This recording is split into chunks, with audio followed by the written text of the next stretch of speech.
Flock Safety is making changes to its cameras as cities across American express concerns on privacy and surveillance. Lydia Hu joins us now with all the details. Lydia. Yeah, Jerry, this is an update about automatic license plate readers. Flock Safety is announcing today new safeguards that are aimed at preventing misuse of its massive surveillance network of cameras that read license plates. The company is addressing privacy concerns by reducing data retention from 30 days down to 7.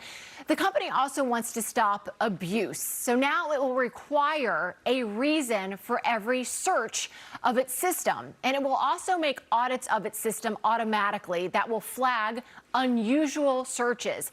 The goal is to weed out bad actors that are illustrated by this headline from just overnight, where 3 former sheriff's deputies in Georgia used the Flock cameras to stalk people.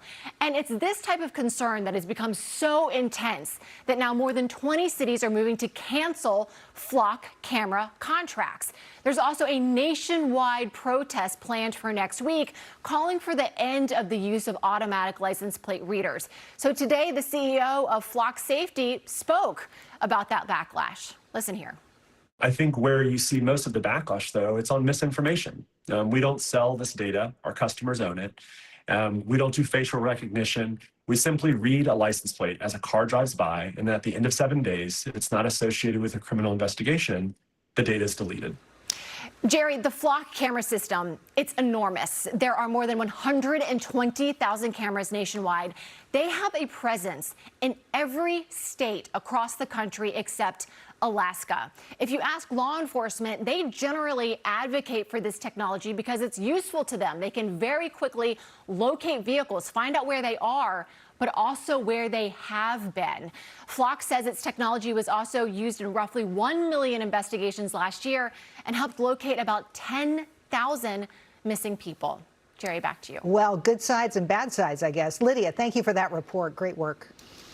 All right, Brian, so you worried about your privacy here? Okay. Rolling through the stop sign, maybe the cop I don't roll comes through for stop signs. I can make a complete stop every time. I just want that to be. I actually believe you. I roll through stop signs. I have to say, I do roll through stop signs. You can brag because you don't drive. I don't drive in New York City, that's for sure. I'll say this much. I think there's a lot of skepticism around these. I agree law enforcement like it, but there's a lot of skepticism among private individuals. And I think that's legitimate, okay? Because when you marry the capture of information via camera with AI's ability to kind of integrate and process all of that, it does become a situation where you feel like you could be surveilled across the country.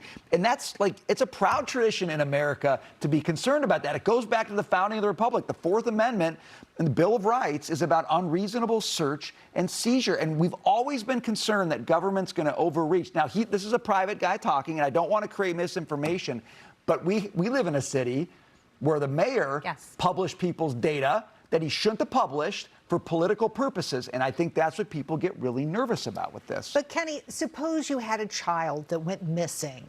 Would you, wouldn't you be in favor of these cameras? 100%. I'd reach out and I'd say, where are the Flock cameras, right? Because to his point, that was part of Lydia's report, right? Is that it has actually helped finding 100,000 or whatever it was she said amount of people, right? So yes, if I had a child or even adult or parent or whatever that was missing and Flock cameras could help find it, then, you know, I think I'd sing a different tune, right? All right.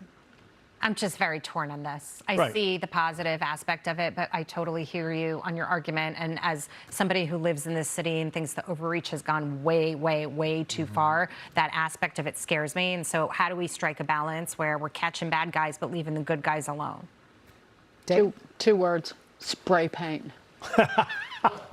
That's been happening. I mean, there's been a lot of Really? that people have been going after these cameras and knocking them out and doing things. Social media and these stupid phones and stupid Google. It's different though, because you were handing over your data.